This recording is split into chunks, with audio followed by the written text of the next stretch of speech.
live. So do make sure that you type in and let me know where you're joining in from, so that I have a better understanding who my audience is, which is always important. You know, there's a lot of questions today about how do I talk to my customers and how do I market to them? And it all comes down to knowing what will add value for your customers in opening that email or sending you a chat or whatever it's going to be. And it's no different when you do live, that it's really not about you. I think when I've been asked to comment on some people's social media campaigns, and I look at them and I'm like, well, it's all about you.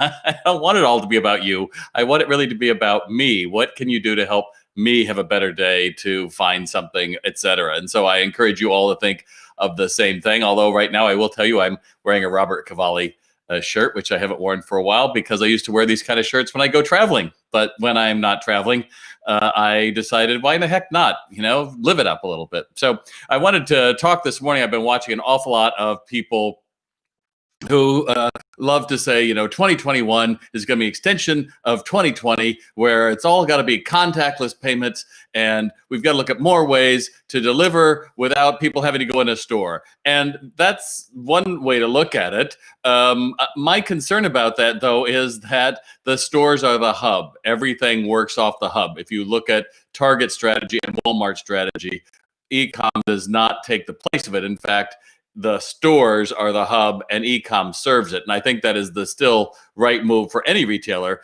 But, you know, continuing to go on about contactless, and we did the curbside delivery, et cetera, et cetera. And I get it, if you're locked down and you're watching this, that's special. But most of you watching are not locked down anymore. And it's kind of like bragging, like Ticketmaster would be bragging, you know, we can deliver your tickets by fax, or we can mail them to you. We can hold them at the box office. Yeah, the big issue is Hamilton is closed right now.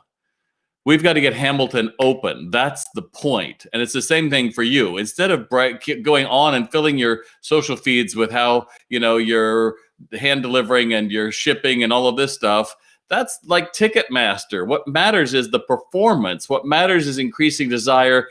What matters is you branding their butts that they wouldn't go anywhere else. We have to get back that is the point, that we get caught over here in e-com, and we can do contactless, and we use Apple Pay, and I get all of that, but it's a very small part of it. That's all dependent on somebody saying, yes, I'll take it. What really matters is, how do you convert those lookers to buyers? How do you go through and take that interest they have? And, you know, the example I always use when I'm talking to clients is, think of a customer who is sitting in their home, and a lot of you are coming on board. So thanks so much for all the good wishes. I'll respond when I get out of here. You know, look for my replies to all of you. I can't do it too quickly. And a customer is in their home, or they're watching a video, or they're half watching, I don't know, Queen's Gambit. And they decide, I want to get something. And they go online and they do a Google search, and they find yours, and they click on the website. That is their first hand up that says, I'm interested. Maybe they look a little bit more. Maybe they try to find a chat button to talk to you or something. It's another way of saying, hey, I'm interested here. They go online and they might search your website, or they might go to some of your YouTube videos to find out more information if it's there, and they've raised their hand there. And then they decide, well, you know what? I'm going to go down to the store. They've raised their hand to say, I'm going to go and get into my car and risk whatever I might get to drive down to the store. And they walk in the door with all the hope that they're going to get something, all these hand raises are going to be rewarded. And they roll the dice to come into your store. And they come in, and we have even worse customer service than we did before the pandemic, because your employees are not trained and they're hanging out behind here. Or you said, oh, I can't bring them all back, so it's short-staffed, and you're trying to do a million things with not enough people. And the customer experience is less than it was last year. Contactless doesn't matter about that. All that matters is taking all of those raised hands that customers given you and making sure that you know how to convert them, which is why I do online retail sales training. SalesRX, now is our time. We are doubling the number of people in the next month that have been on the system. It's a very exciting time, because people realize that my training, A, works, but more importantly, what else are we going to compete on? Because the old levels of price and promotion are dead. They just aren't going to work. I got an email from somebody like, oh, get 10% off this weekend only. And I'm like, really? You think that's going to move the needle? And that's where most of our minds have been, because in the 50s, that's the way you did it. Well, in 2021, the only thing you're going to compete on is experience, because there's always somebody cheaper, and you're probably selling somebody else's product that it's not even yours. And if you look at the direct consumer juggernauts like particularly Nike, who has found their direct-to-consumer sales are through the roof, why are they leapfrogging over their retailers? Because the retailers haven't been able to execute at an exceptional level. So if you're going to tell me about, oh, it's all about Amazon and all these other things, realize that the only way you're going to be successful in 21 is no different than in years past, which is the winners understand who their customers are, and they have an undying devotion to figure out, how do I provide more value? And if you do that, if that's where you stay focused, that's great. But adding value at the end of the sale is not the same as getting the sale. And that's what we're talking about. So I hope that helps. Appreciate that. All right, so let's get to a few questions here today, and then I'm also going to tell you about the workshop I'm doing this Thursday at 11 a.m. If you haven't already registered, you should. I think we have 900 already registered, and the kickoff is 1,000. So it will allow you to register more, but if you are late to the registration, you may get locked out and just be able to watch the recording. So I encourage you today to click that link and register. There's no money, and it's really easy. It's obviously very popular. So there you go.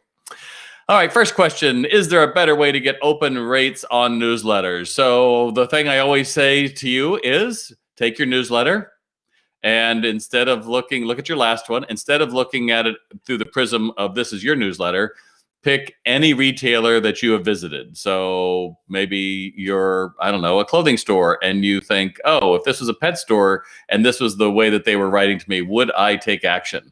Look at the subject line. Does it intrigue you? Is it interesting? Look at the images they've given you.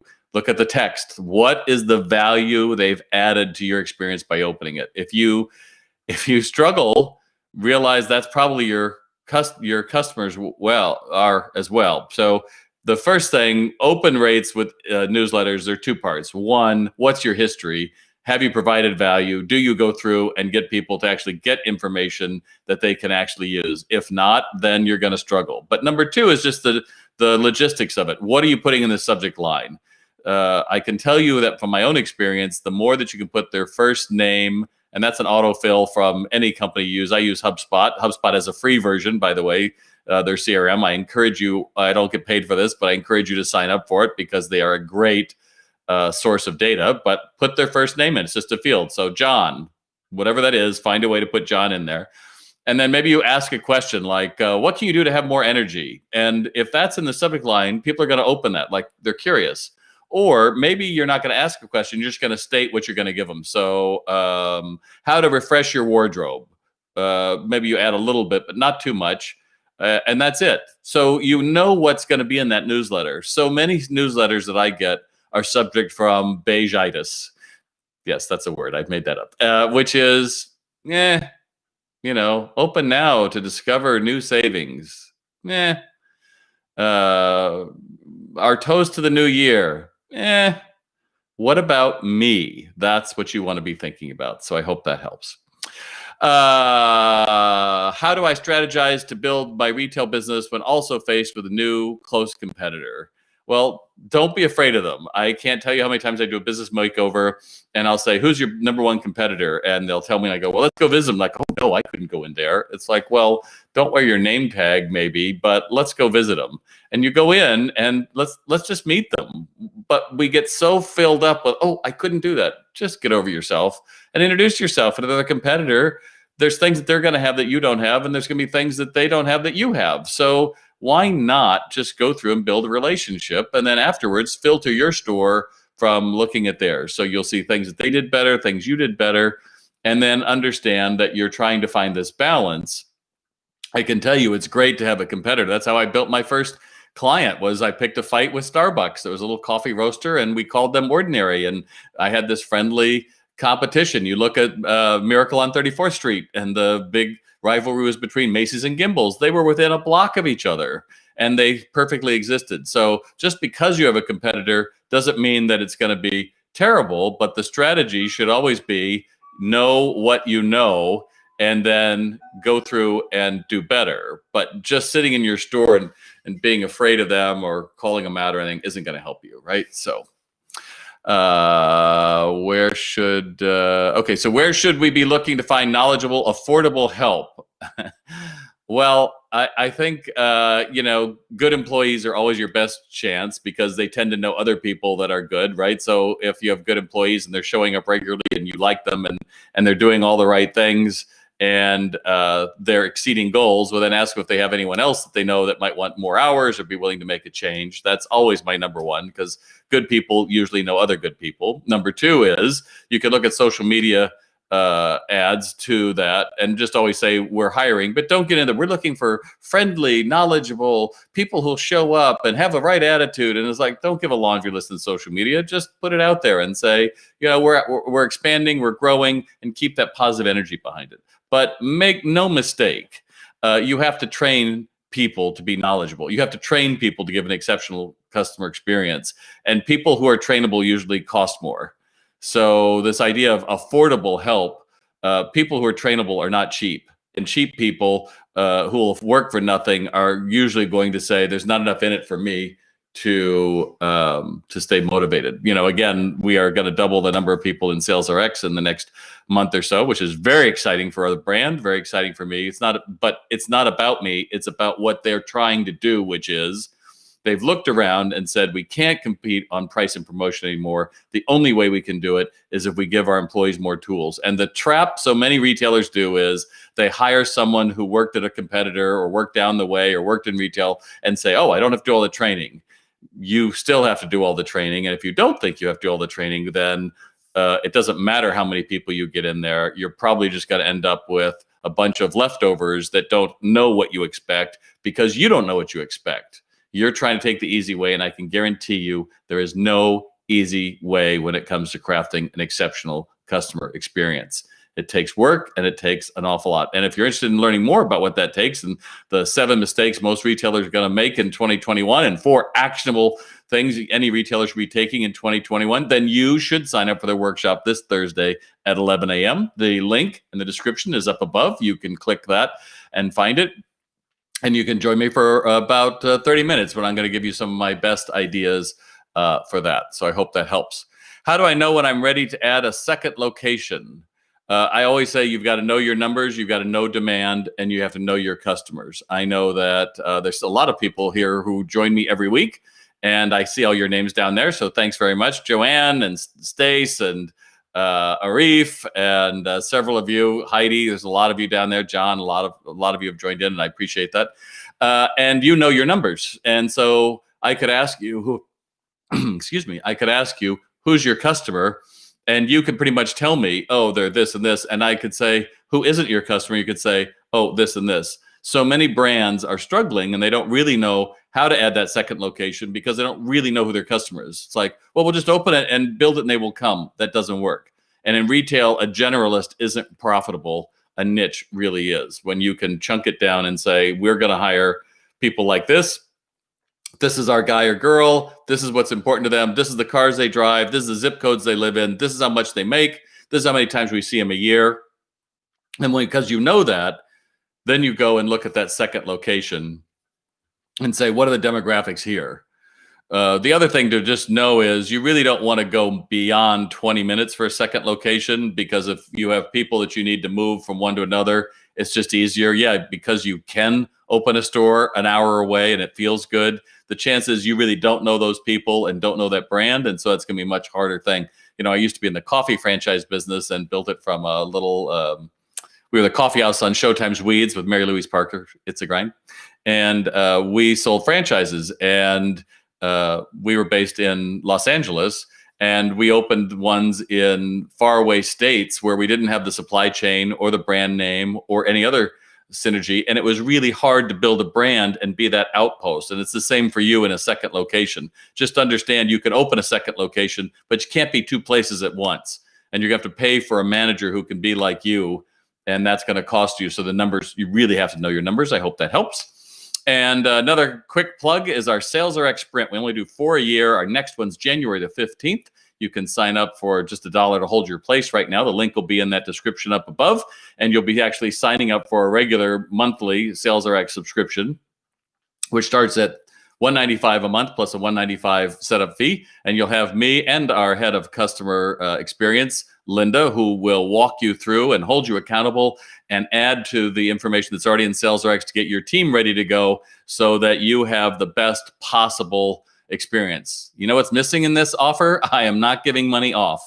I do not work on discounts. I'm giving you access. I'm building value, which is, again, my theme of today's broadcast. It's all about how do you add value to your consumer, not trying to play that cheaper price, because there is always somebody cheaper. So you can find that link above in the description. So that's two things: free workshop on this Thursday, and then the following week we start the sprint for about 5 or 6 weeks.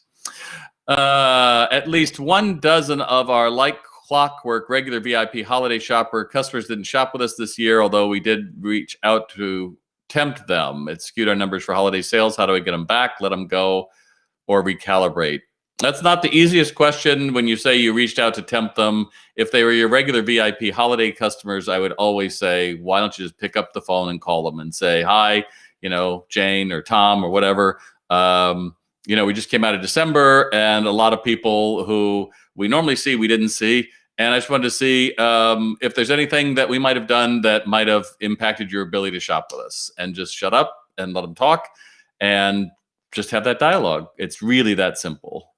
But don't get into thinking you have to do more emails, you've got to do more something. Just call them. If they really are VIP holiday people, then something went wrong in your marketing or their demand or whatever. And just that outreach is going to go a long way for you in 2021. I hope that helps.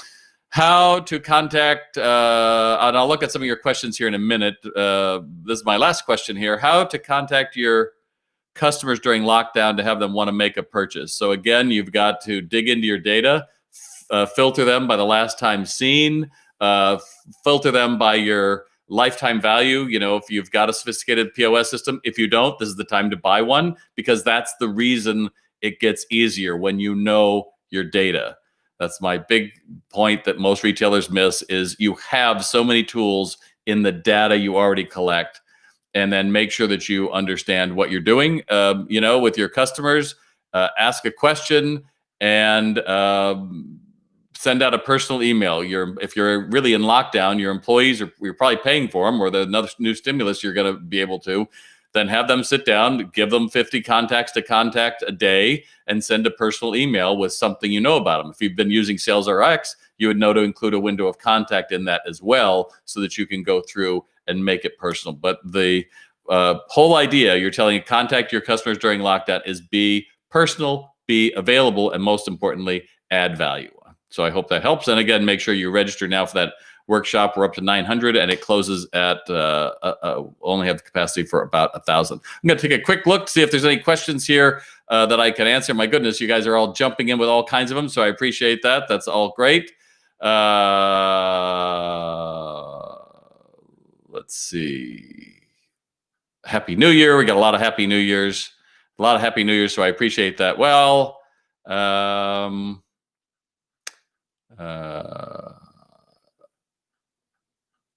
Heather, a local store near me has been running a sale for 30% off the entire store. Yeah, well, you know what? The all I look at is they are going to go through and they're going to poison their stream, because once you do 30% off, that's where your next sale has to start at. And a lot of people are doing that. And I can tell you that my buddy Tony Drockton, who runs Hammett Handbags, if you're ever familiar with Hammett Handbags, they are the leader in affordable luxury handbags. I think their handbags are in the $200 to $600 region. And one of Tony's great occupations for the last 5 years is the day after Christmas, he goes through and looks at all of his competitors' websites. So he sent me all the screenshots, and there's Michael Kors and all these other ones, and it's like 70% off and 60% off and 70% and 70% and on. And then you go to Hammett's and it's like, find your perfect handbag.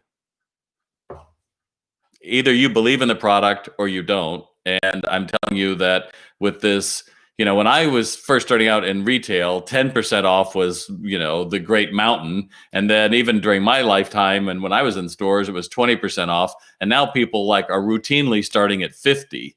And what that does is destroys your value proposition. And but I had to. No, you never have to. You are the master of your fate. You're deciding to do it. And the reason why most people do that is because what they end up realizing is they don't have a sales process. They don't know how to build interest. They don't know how to entrance the customer to make them feel better when they walk in. People don't feel better when they shop with them. That's just a matter of order collection. And so what happens is they're looking at this pile of merchandise that they ordered because they were entranced by it. And they thought, oh, that looked good in my house. I'll buy it for my customers, without realizing I don't have a process. I don't know who my guy or girl is that would buy it. I don't know my numbers. I don't know what my profit margins are. So it's easy to say, well, just throw the whole thing at 30% off. And what ends up happening is you're probably going to get out of your most popular items, and then you're going to have to go back to refill them, but you don't have the margins to really do that. And now you're just you're a snake eating its tail, which is just really not good. Either you can get customers in and you build a loyal following, you don't. But also, let's take just a little bit of a step back here. It is January during a pandemic. So you've made it this far. You've been able to do it. There's an awful lot of green shoots coming out in the economy. We're going to have a new president that's going to end up with more government programs. It's going to invest in construction. And if you're going to put political stuff in my field, it's going to be deleted. So please don't do that. We're also going to have a vaccine that's coming out. People are feeling hopeful with that. There's a new round of stimulus that's coming through. And we are going through and realizing that there's a lot of hope that is welling up. You could be part of that, or you could sit on the sidelines. But I'll tell you, the people who follow me and my clients who I deal with on a regular basis are already saying, this is going to be my best year so far. I'm going to take all the stuff I learned in 2021, and we're going to ramp up and do even better. So I hope you'll register now for that workshop I mentioned, which is going to be this Thursday at 11 a.m. Eastern time. And at the end of the day, we're about as successful as we make our minds up to be. Thanks for joining me for 22 minutes with the Retail Doc. I hope you'll join me next week when I will share some more, but particularly plan to join me this Thursday. Thanks again for joining me. I appreciate it. Have a good day.